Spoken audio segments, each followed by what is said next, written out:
우리 이 14절 한 절만 같이 읽어보겠습니다. 그러므로 이러시기를 잠자는 자여 깨어서 죽은 자들 가운데서 일어나라. 그리스도께서 너에게 비추이시리라 하셨느니라. 아멘. 자, 여기서 잠자는 자는 곧 죽은 자를 말하는 것입니다. 서로 병행 구조를 이루고 있는 것이죠. 성경에서 죽은 자는 어떤 자를 얘기하는 것이죠? 네, 주의 영이 없는 자를 죽은 자라고 얘기를 합니다. 그래서 우리는 그 모습을 에덴 동산에서 찾을 수 있는 것입니다. 하나님께서 사람을 만드시고 에덴 동산에 두셨잖아요. 그렇지만 뱀의 미혹을 받아서 선악을 알게 하는 나무를 취하게 됩니다. 그것은 사람의 계명을 가리킨다고 했습니다. 그 사람의 계명을 받음으로써 이제 하나님과 함께 할 수 없는 상황이 되는 것이죠. 그래서 에덴 동산에서 추방이 되는 거잖아요. 에덴 동산은 성전입니다. 그 성전에서 추방된 것.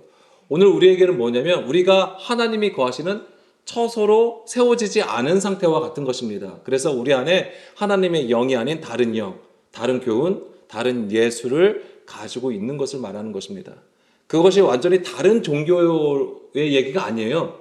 우리가 하나님을 찾아요. 주여 주여 하면서도 우리가 우리의 행복, 우리가 요구하는 것, 이것을 얻고자 하는 것에 따르는 그 종교 행위를 얘기하는 것입니다. 그래서 예수님이 그 당시에 오셨을 때도 외식하는 자들이라고 얘기하셨던 겁니다. 이 마태복음 4장 16절 말씀을 보게 되면은 흑암에 앉은 백성이 큰 빛을 보았고 사망의 땅과 그늘에 앉은 자들에게 빛이 비치었다라고 했습니다. 우리는 이것이 예수님께서 우리 가운데 오신 것을 말씀하심을 알고 있습니다. 예수님이 하나님의 뜻을 따라 가장 낮은 곳으로 내려오시게 되는 거예요. 이것이 너무나도 큰 하나님의 은혜의 시작입니다. 어느 신이 우리를 위하여서 그 백성을 위하여서 신이 내려오시겠습니까? 다른 건 다 올라가야 돼요. 자기의 공로를 쌓아서 올라가야 되는 거예요. 올라가는 구조를 가지고 있어요. 그렇지만 우리는 먼저 친히 낮아지심을 우리 가운데 보여주셨단 말이죠. 그리고 우리에게도 알리하라고 하시죠. 그렇지만 우리 스스로 알리하라고 하신 게 아니에요. 예수님을 앞에 두신 거잖아요. 동행하시게 하신 거예요. 그게 하나님의 뜻입니다. 이 은혜가 너무나도 큰데 자꾸만 우리는 곁길로 행한다고 하는 것이죠. 내가 생각하는 길로 하나님을 향하여 가려고 한다고 하는 것이죠. 이것이 우리가 겉으로 볼 때는 너무나도 좋은 모습일 수 있습니다. 너무나도 열심을 내는 종교인의 모습을 가지고 있습니다. 그렇지만 하나님은 그것조차도 불법이라고 말씀을 하신다고 하는 거죠. 왜? 하나님께서 정하신 법이 있다라고 하는 거예요. 자, 우리가 오멜의 카운팅을 행하고 오순절을 지났습니다. 자, 오순절이 어떤 날이라고 했죠? 예, 성령님께서 임하신 날. 그래서 우리가 사도행전 2장의 그림을 가지고 있습니다. 또한 유대인들은 이 오순절을 어떻게 생각하고 있죠? 시내 산에서 율법을 받은 날이라고 했습니다. 하나님의 말씀이 임한 날이에요. 자, 우리가 지금 오순절을 지나가고 있습니다. 우리가 바라는 성령을 구하여 성령님께서 우리 가운데에 그 말씀으로 우리를 자꾸만 지도하시고 인도해 가십니다. 어디로 데려가실까요? 예, 예수의 길로. 근데 예수의 길이 어떤 길이에요? 사도들은 예수님의 길을 어떻게 가르쳐주고 있습니까? 평탄한 길입니까? 예, 좁은 길이에요. 협착한 길이에요. 고난의 길입니다. 고난의 길이에요. 십자가에 돌아가는 것입니다. 그것을 성경은 우리에게 광야라는 곳으로 광야라는 곳으로 우리에게 가르쳐주고 있는 거예요.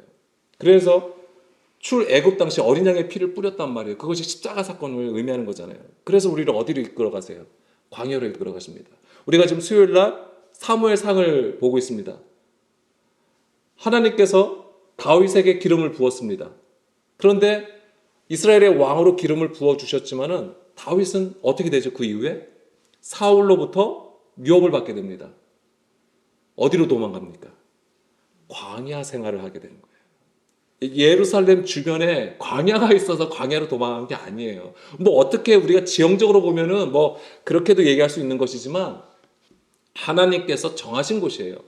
계시록 12장 14절 말씀 잠깐 볼까요? 아들을 낳는 여자가 있습니다. 근데 그 여자를 누가 지금 삼키려고 하죠? 용이 삼키려고 하잖아요. 그런데 하나님은 어디로 이끌어 가십니까? 큰 독수리의 두 날개를 받아서 광야 자기 곳으로 날아가다라고 하는 것이죠. 왜 그곳으로 가냐면 뱀의 낯을 피한다고 했잖아요.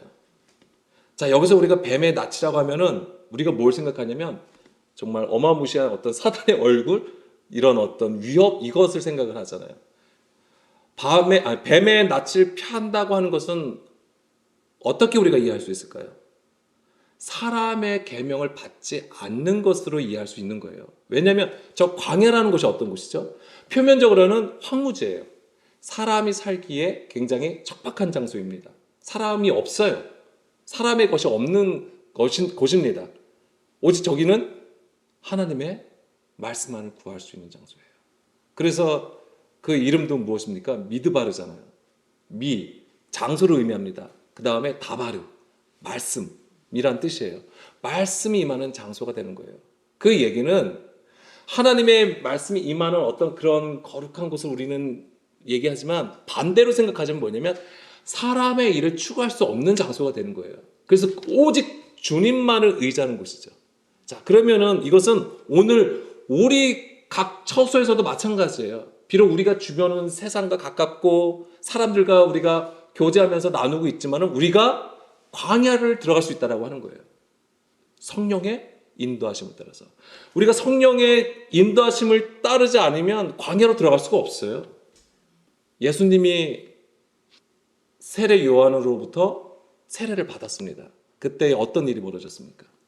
하늘이 열리고 비둘기가 임하였잖아요. 성령이 임한 거잖아요. 그리고 어디로 인도함을 받습니까? 예수님이 어디로 가셨습니까? 광야로 갔다고 하는 것이죠. 그럼 우리가 오순절을 지나서 성령을 구합니다. 우리가 말씀을 구합니다. 그러면은 어디로 가실 것을 생각하십니까? 뭔가 갑자기 막 성령이 임하셔서 막 지혜가 막 넘쳐나고 지식이 넘쳐나고 내 안에 막 감사가 넘쳐나고 이거 생각하시죠? 광야로 이끌어 가신다는 것을 아셔야 돼요. 그러니까 그걸 생각을 못하니까 우리가 하나님 앞에 구했는데 성령을 구했는데 왜 고난이 왜 임하지? 환난이 왜 내 가운데 막 이렇게 넘쳐나는 거지? 이렇게 생각을 하는 거예요. 그러면 넘어져요. 왜? 주의 뜻을 모르잖아요. 주의 뜻이 아닌 내가 생각하는 그 길을 생각을 한 건데 너무나도 다른 거잖아요. 그러면 넘어져요. 그러면은 무엇이 생기는 줄 아십니까? 이스라엘 백성들이 광야를 행하면서 무엇을 했어요? 원망했잖아요. 불평불만하게 돼 있는 거예요. 주의 뜻을 모르니까 불평불만하게 돼 있는 거예요. 그렇기 때문에 우리가 말씀을 공부하는 것이고 말씀을 듣는 것이고 또 우리가 연약하기 때문에 기도하는 거예요. 제가 이제 목사님이 이제는 이 자리에 나와서 말씀 듣기를 굉장히 강조를 많이 하십니다. 답답한 면도 있겠죠. 왜 나와서 함께 교제하면서 듣기를 원하시는 그 마음도 있으실 거예요. 한 사람이라도 말씀 듣기를 원하고 그래서 정말 주의 뜻을 따라 그 하나님께서 정하신 길로 가기를 원하시는 마음에서 그렇게 말씀을 하시는 거라 봅니다.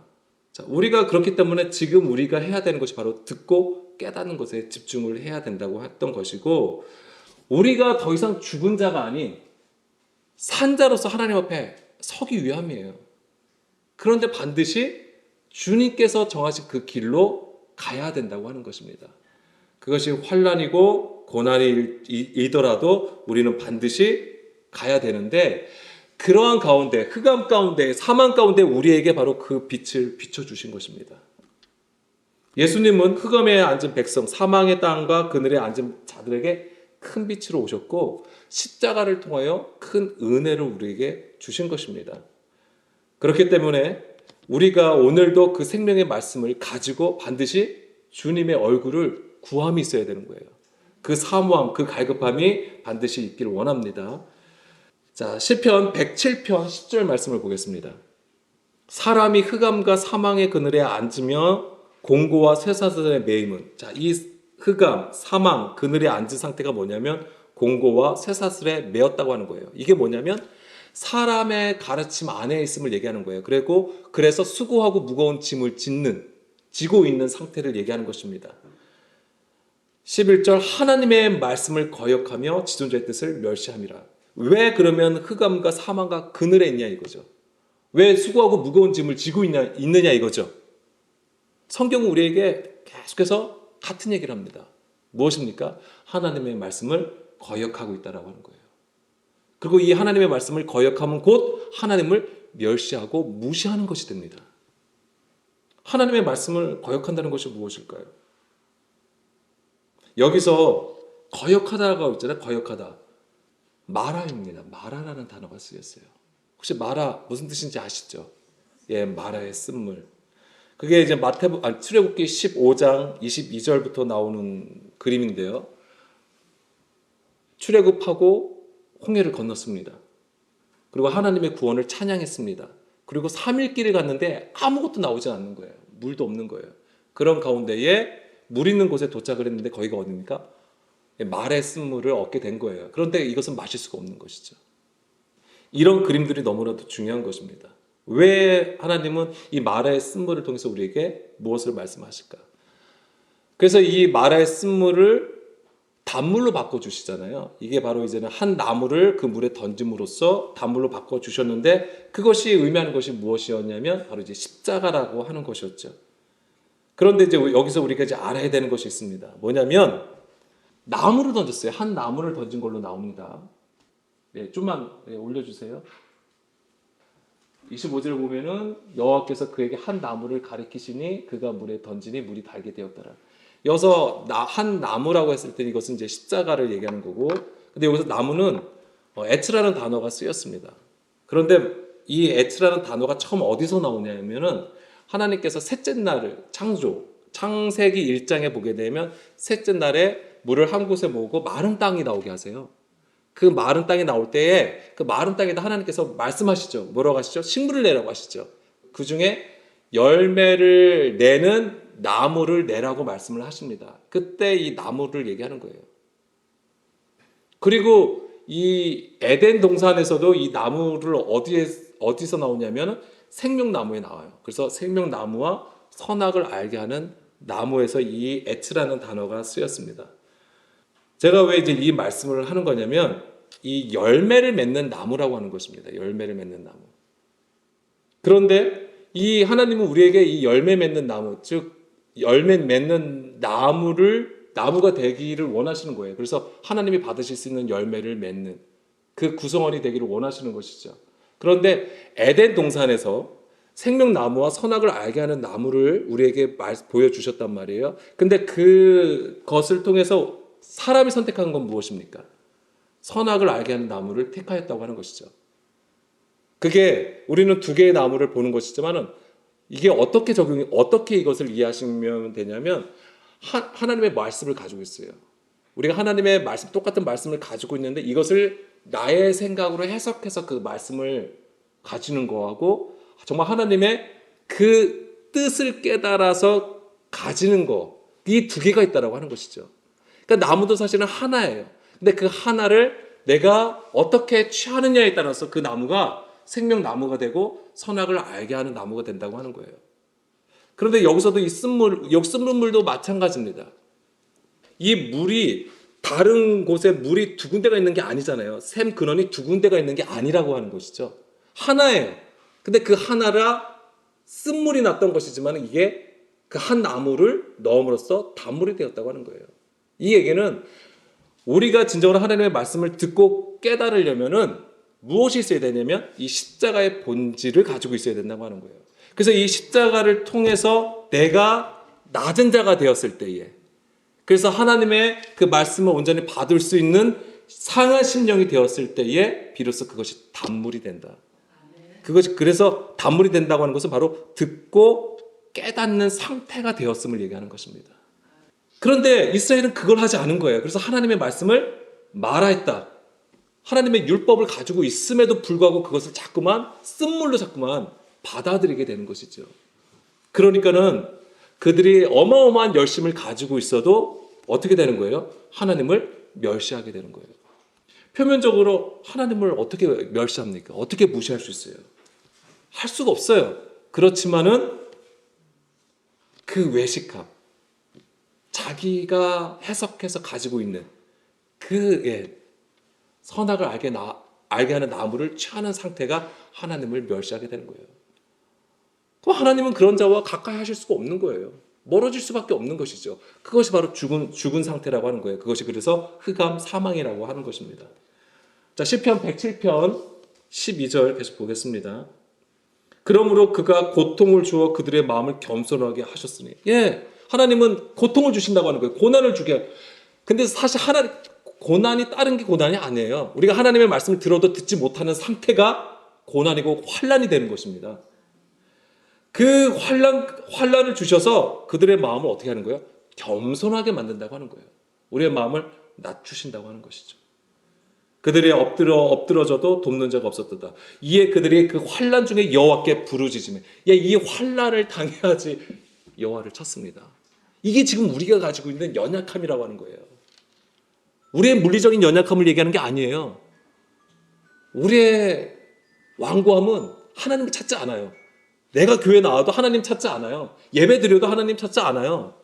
내가 환난을 당해야지 하나님 그제서 찾아요. 내가 뭔가 문제가 있구나. 그래야지 하나님을 찾아요. 우리는 그 연약함을 가지고 하나님 앞에 서는 겁니다. 그게 처음은 육신의 것이라고 할지라도 하나님은 우리를 어떻게 인도해 가세요? 선한 방향으로 인도해 가시는 거예요. 이 하나님의 은혜가 너무나도 큰 것이죠. 그들의 고통에서 구원하시되 여호와를 부르짖어야지만이 우리가 고통에서 구원을 받는 것이죠. 14절 흑암과 사망의 그늘에서 인도하여 내시고 그들의 얼거맨 줄을 끊으셨도다. 아멘. 제가 아까 나무 말씀을 드렸잖아요. 제가 이걸 왜 했냐면 이거를 보면서 느낀 게 있었어요. 뭐냐면 이사야 44장 13절에서 18절 말씀인데요. 이게 나무와 관련된 거예요. 뭐냐면 목공은 줄을 늘어 재고 붓으로 긋고 대패로 밀고 곡선자로 그어 사람의 아름다움을 따라 사람의 모양을 만들어 집에 두게 하며 이거 이제 우상을 만드는 거예요. 근데 이게 어떤 모양, 여기서 이제 목공이니까 나무를 깎는 자를 얘기하는 거잖아요. 그 나무를 통해서 우상을 만드는 것인데 이게 이제 뭐냐면 우리가 하나님이라고 보면 하나님을 내가 원하는 하나님으로 만드는 거와 같은 얘기예요. 그래서 그는 자기를 위하여 백향목을 베며 디르사 나무와 상수리 나무를 취하며 숲의 나무들 가운데서 자기를 위하여 한 나무를 정하며 나무를 심고 비를 맞고 자라게도 한다라고 했어요. 15절 이 나무는 사람이 땔감으로 심는 것이거늘 그가 그것을 가지고 자기 몸을 더 덮게도 하고 불을 피워 떡을 굽게도 하고 신상을 만들어 경배하며 우상을 만들고 그 앞에 엎드러지기도 하는구나. 참, 이게 너무 우리가 볼 땐 너무 한심해 보이잖아요. 땔감으로 쓰는 거 그 땔감으로 안 쓰고 깎아가지고 이거를 우상으로 만들었는데 그거에다 또 절도 하고 경배한다는 거잖아요.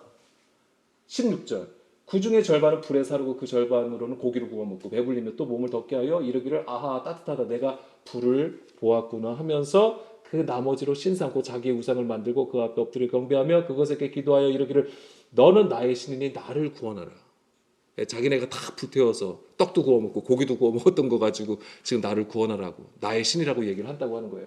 18절에 그들이 알지도 못하고 깨닫지도 못하면 그들의 눈이 가려서 보지 못하면 그들의 마음이 어두워져서 깨닫지 못함이니라. 이게 흑암이고 이게 사망이라고 하는 거예요. 그런데 이게 뭐냐면 이 나무를 가지고 이렇게 모양을 만들고 너가 이거 갖다 땔감도 쓰는데 이거 가지고 또 우상 만들어서 또 절도 한다. 이것으로 볼 수도 있는 것이지만은 이것 우상을 뭐냐면 자기의 유익으로 구한다고 하는 개념이에요. 이게. 그러니까 뭐냐면 예를 들면 이것을 우상이라고 이거 만들었다고 치면은 이거를 내 그 음악 듣는데 유용하게 쓴다고 하는 거예요. 이게 뭐냐면 하나님을 자기의 유익을 위해서 구하는 상태를 보여준다고 하는 거예요. 여기서는 이제 실제적으로 어떤 용도를 써가지고 막 그걸 얘기하는 것이지만, 그러니까 우리가 하나님을 그렇게 이용할 수 있다고 하는 거예요. 그래서 하나님을 내 행복과 나의 성공을 위한 도구로 사용한다고 하는 것이죠. 정말 하나님이 그걸 원하실까요? 하나님이 그렇게 되시기 위해서 우리를 창조하신 거예요? 아니란 말이죠. 절대. 그래서 이런 것들 다 깨트리시기 위해서 우리를 광야로 이끌어 가시는 거예요. 환난 가운데 두시는 거예요. 지금 우리가 듣지 못하고 어리석고 우둔해도 거쳐가야 되는 과정이에요. 그래서 조급해하지 마세요. 그냥 우리가 낮은 마음으로 주의 말씀을 듣고 가면 됩니다. 하나님은 그 중심을 보시는 것이지 우리의 진도를 보시는 게 아니에요. 우리의 믿음의 진도를 보시는 게 절대 아닙니다.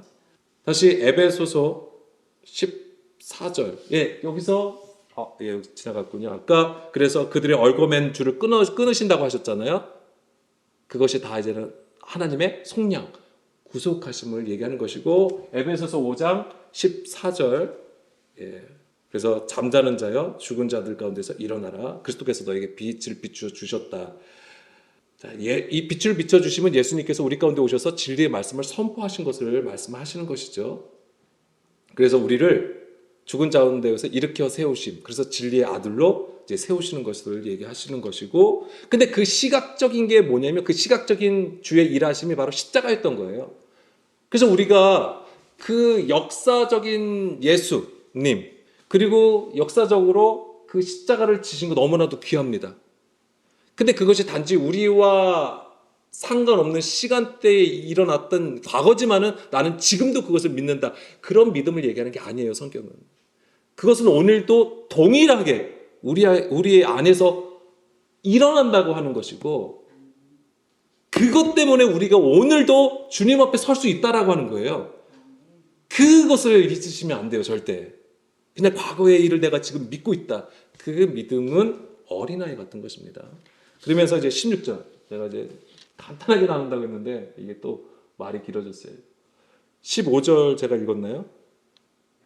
예, 15절 보겠습니다. 그런즉 너희가 어떻게 행할지를 자세히 주의하여 지혜 없는 자 같이 하지 말고 오직 지혜 있는 자 같이 하여 세월을 아끼라. 때가 악하다라고 한 거예요. 여기서 자세히 주의하라고 했잖아요. 주의하다. 뭐냐면 블레포라는 단어가 쓰였어요. 이게 뭐냐면 원래 보다예요. 그러니까 영으로 보는 것을 얘기하는 것입니다.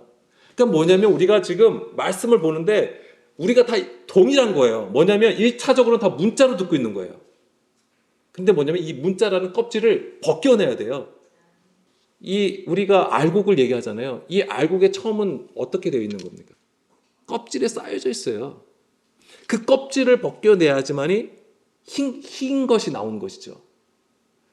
그 껍질을 벗겨야지만이 비로소 그것을 어떻게 합니까? 으깨서 고운 가루를 만들어서 빵을 만들 수 있는 거예요. 양식을 만들 수 있는 거예요.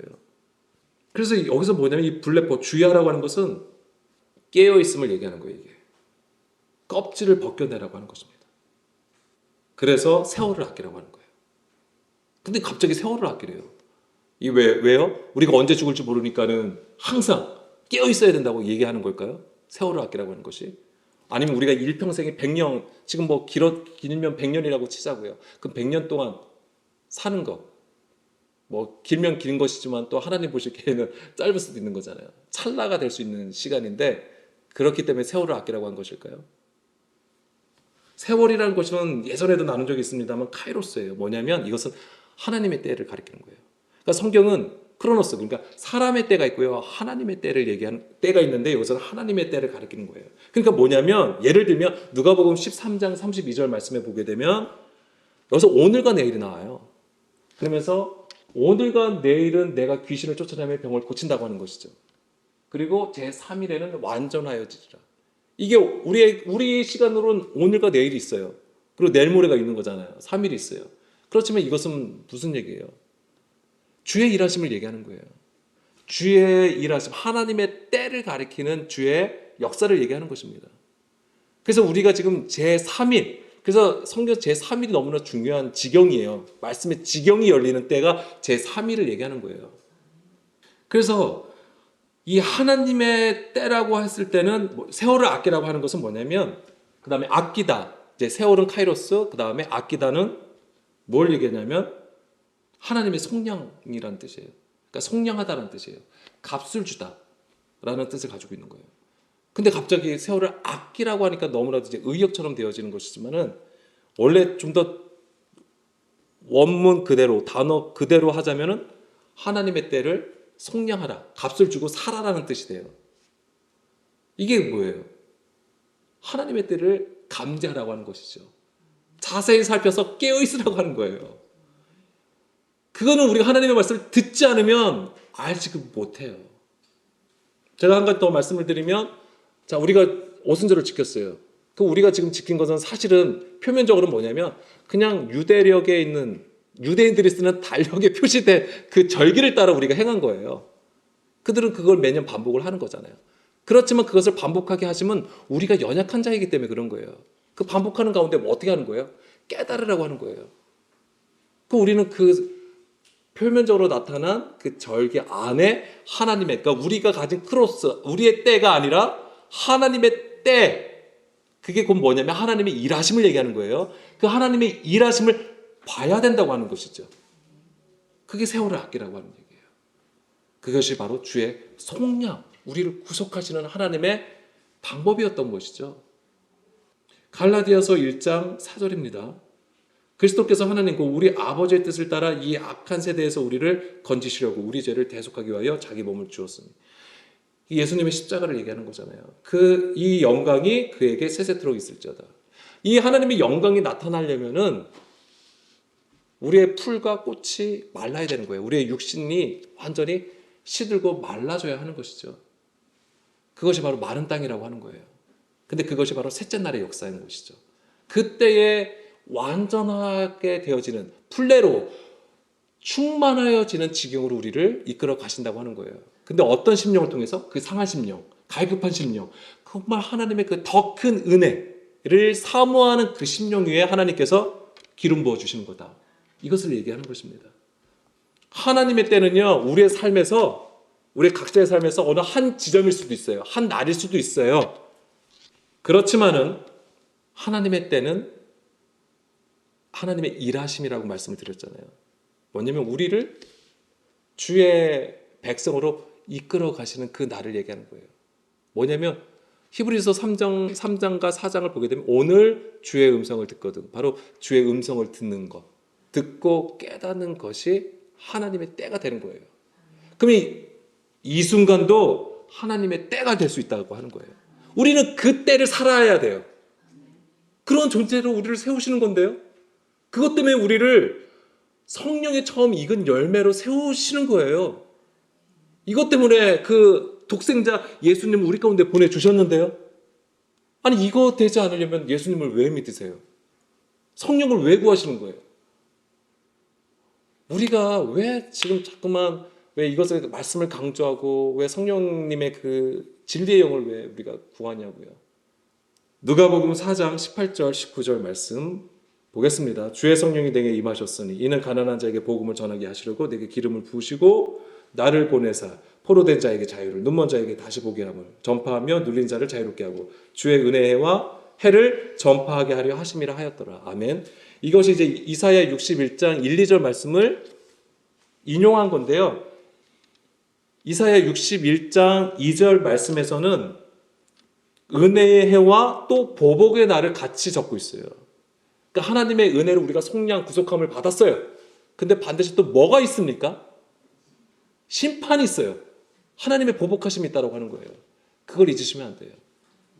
왜 하나님이 우리를 광야로 이끌어 가시는지를 아셔야 되는 거예요. 광야는요, 우리를 훈련시키는 장소예요. 우리를 낮은 곳에 처하셔서 줄이게 하신다고 했잖아요. 이 줄임이 뭐예요? 우리에게 무교병을 먹이시는 거예요. 우리가 원하는 달콤한 거, 우리가 원하는 거, 이런 거 주시려고 하는 게 아니에요. 너희 조상들이 알지도 못하던 만나를 우리에게 먹이시기 위해서. 그게 바로 영의 말씀이에요. 예수님의 말씀이죠. 오늘도 우리가 그것을 구하는 것입니다. 그래서 우리 안에 이 하나님의 보복하심과 이 심판하심은 사무엘상에서도 말씀을 드린 것이지만은 우리의 육신의 구조를 깨트리시는 거예요. 그런데 그것의 목적은 바로 우리에게 그 은혜를 덮어주시는 것인데, 그것이 바로 우리에게 말씀의 옷을 주시는 거예요. 그리스도의 옷을 주시는 것이죠. 그렇기 때문에 우리가 환난 가운데 있어도 광야에서 표면적인 황무함 가운데 처하신다 할지라도 절대 낙심하지 마십시오. 솔직히 말해서 그래야지만 우리가 하나님의 말씀 구해요. 편안하면 구하지 않습니다. 지금 우리에게 필요한 건 무엇일까요? 오늘도 그 하나님의 은혜를 구했으면 좋겠습니다. 더 큰 은혜를 구하십시오. 사도 바울도요, 벌써 이미 부활을 믿은 자예요. 그럼에도 불구하고 그러니까 날마다 죽음으로써 뭐예요? 더 큰 부활을 소망하여서 나갔단 말이에요. 멋지지 않습니까? 자, 우리가 하나님의 은혜를 지금 잊고 있습니다. 그러면 우리는 더 큰 은혜를 구하자고요. 그거 욕심 아닙니다. 욕심 아니에요. 하나님께서 정하신 길로 가는 겁니다. 우리 함께 기도하실게요. 이것을 위해서.